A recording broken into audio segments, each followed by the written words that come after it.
Hello everyone, I'd like to introduce you back to my central boiler Classic Edge 760. I've been running this for the first time this year, a little over a month now since Thanksgiving. We just passed Christmas. There's a lot of ins and outs to these boilers. They take some time to get used to and learn how to tweak them and get your most efficient heat out of these. So I wanted to just connect with everyone, anyone that's interested in getting one of these or is in the process of putting one in. I'd like to pitch in on YouTube to give my side of the story to what I've had and what I've been going through with it. I've looked at a lot of other YouTubers with the videos. They seem pretty straightforward and easy, which on the overall plane, they are. You're burning wood. If you have one of these new ones, the EPA 2 certified Classic Edges, EPA 2 certified is burning the wood at less than 2 parts per million out the top. That is the new federal regulation to be able to install one of these. I initially bought a E-Classic, I believe it was EPA 1 certified. The rules have changed from EPA 1 to EPA 2. And correct me if I'm wrong, the way I understand it is EPA 1 and back, you have to be 500 feet from any of your neighbors, and I think it's either 500 or 100 from your own house over the rooftop.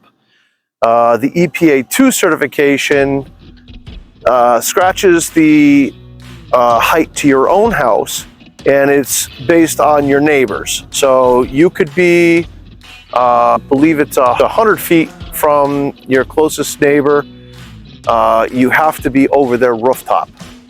If you're within 100 feet, you can't put them in. So I was lucky, I'm a little over 200 feet. I do have to go up some more. I'm going to be putting an enclosure here, and I'm going to take my exhaust pipes. I'm going to go roughly 20 feet up. That's going to cover the rooftop of my closest neighbor.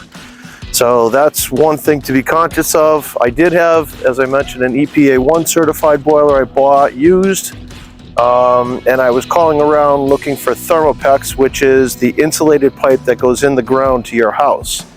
And I really didn't get the time of day from a lot of vendors. Everybody pretty much just said, no, we don't have any. Good luck, it's on back order. I was fortunate to find a guy in northern Connecticut. He had some Thermopex. He was very informative. I'm going to give him a plug here. It's ECC Chimney up in Thompson in Connecticut. And he's...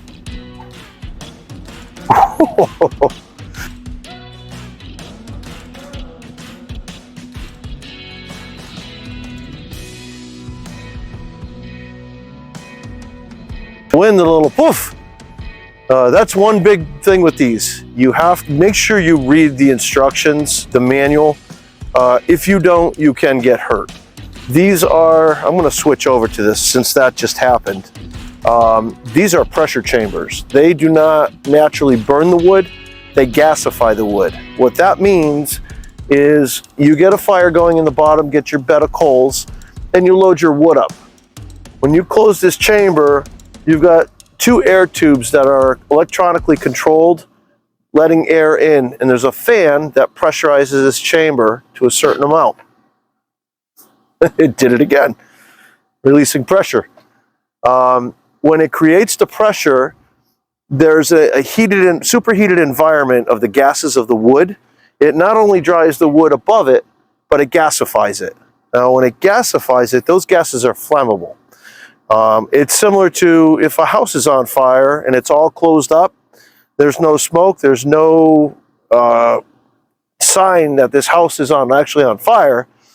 But if you touch the siding or even try to touch the glass, you'll burn yourself. It's superheated gases inside. As soon as the introductory of air comes in, woof, it goes up. That's what will happen here. So they always tell you, when you open your bypass door that opens the vent to the chimney, that releases some of that pressure, and you open the door just a crack, and you'll get smoke, but it'll equalize the pressure, and you're not going to get that backdraft. Second time I opened this, I didn't wait long enough. I opened the door, waited a second or two, and I swung it open wide.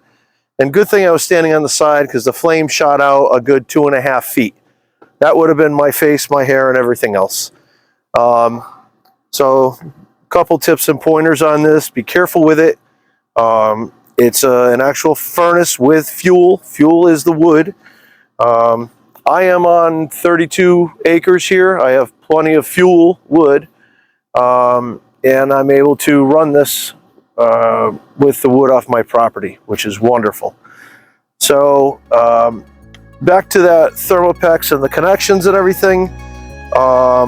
I was able to talk to Chris on connecting Chris of ECC. He informed me about the EPA 2 certification. Behind me, I'm building a brand new custom home, and it's roughly 5,000 square feet. And he asked me what I had, what I'm doing, and at the time I was looking for a chimney quote as well, and he was more than willing to come out and give me some information and quote me on the chimney. He actually came out the next day. When he was here, he saw the E-Classic that I had, and he asked me if I was going to attempt to put that in. And I said yes, that's what I bought the Thermopex for. He said, I'm going to have a lot of trouble. The inspectors will probably cease and desist and shut me down if I don't remove that boiler. It's not within certifications for new installation, and they would shut me down basically. So I took his advice. I purchased this Classic Edge 760.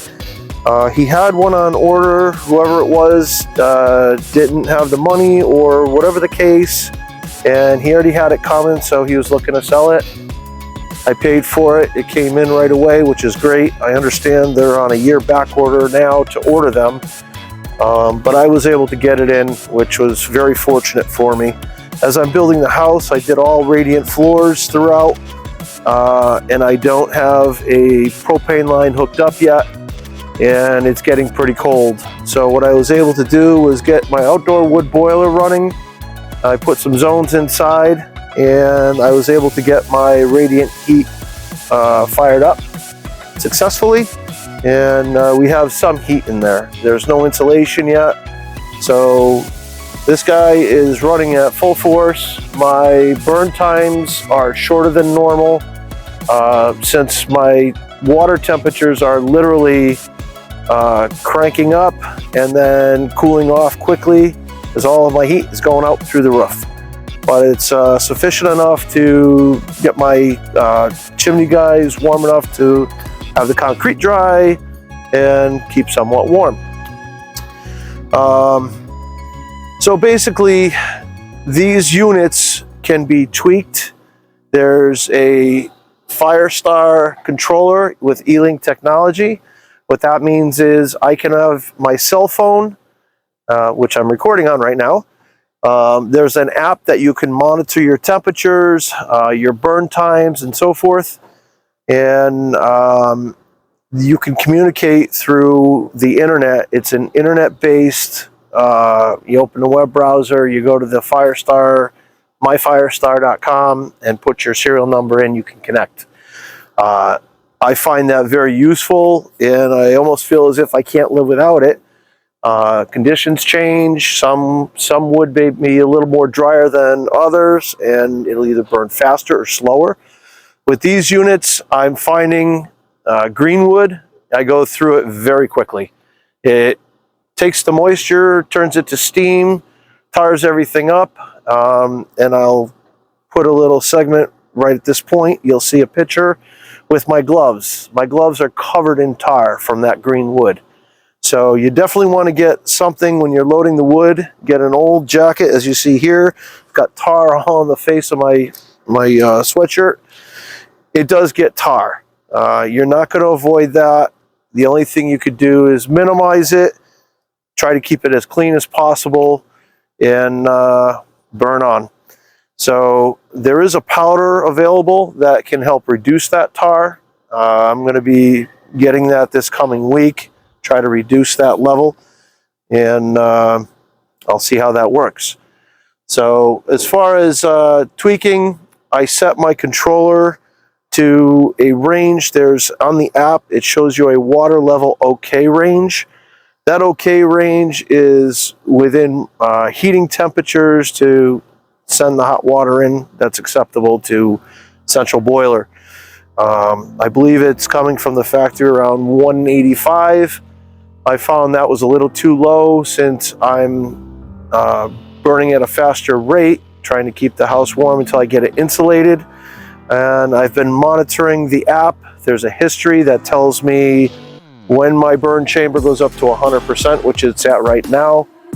I just loaded it before I started this video. My temperatures went from 193. My set point is at 192. So what happens is the chamber heats up, gets to 100%, keeps my water heating until I hit that 193 set point, and the burn chamber shuts down and idles. So you're going to see that you have a burn time and an actual time that this unit runs.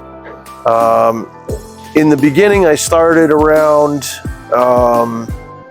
7-8 hours burn time because I was just getting everything adjusted and getting used to it and learning what to do, what not to do.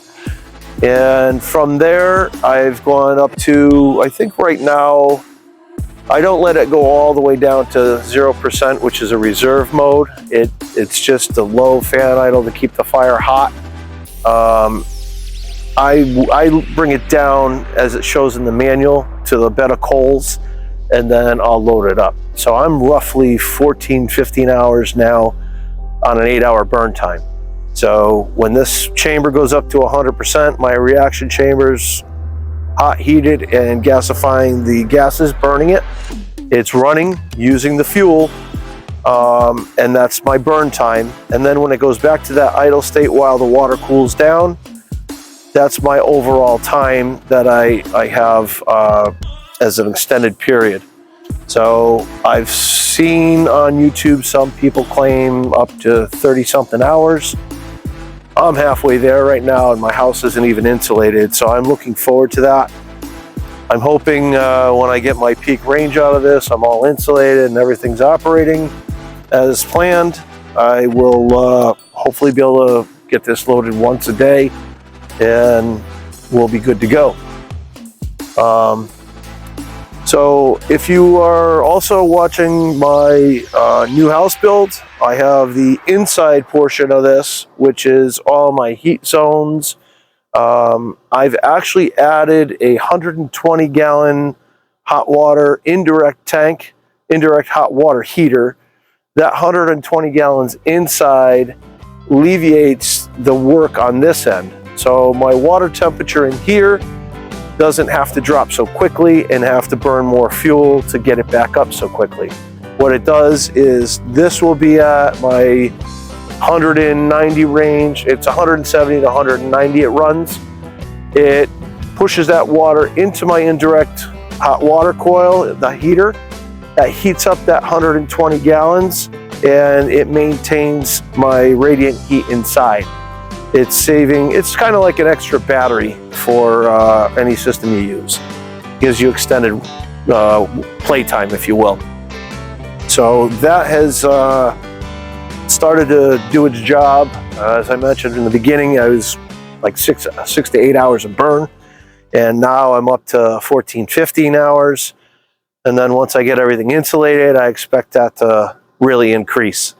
So hope you guys enjoyed this. I have a lot to cover here, but I don't want to talk everybody's ear off. I just wanted to be a beginning video of where I'm at about a month in. Thank you for watching this video. I hope it will gives you some information. If you're new to central boiler, you're considering buying one, just know there is work to this. You have to split wood. I've got 13 cords ready to go. In the month and a half, because this thing has been constantly running, I've already gone through 5 or 6 cord. So I expect that to drastically reduce once everything's insulated. This isn't working so much. And just know one final note with these boilers, you're gonna smell like smoke. There's no ifs, ands, or buts around it.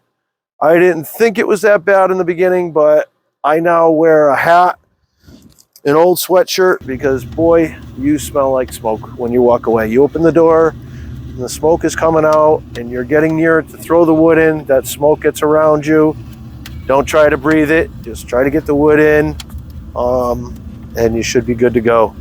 So, as I say, thank you for watching. I hope these tips and pointers help you and gives you a good vision on getting your own in and running and saving money on heating costs. Happy holidays, everybody. 5, 4, 3, 2, 1.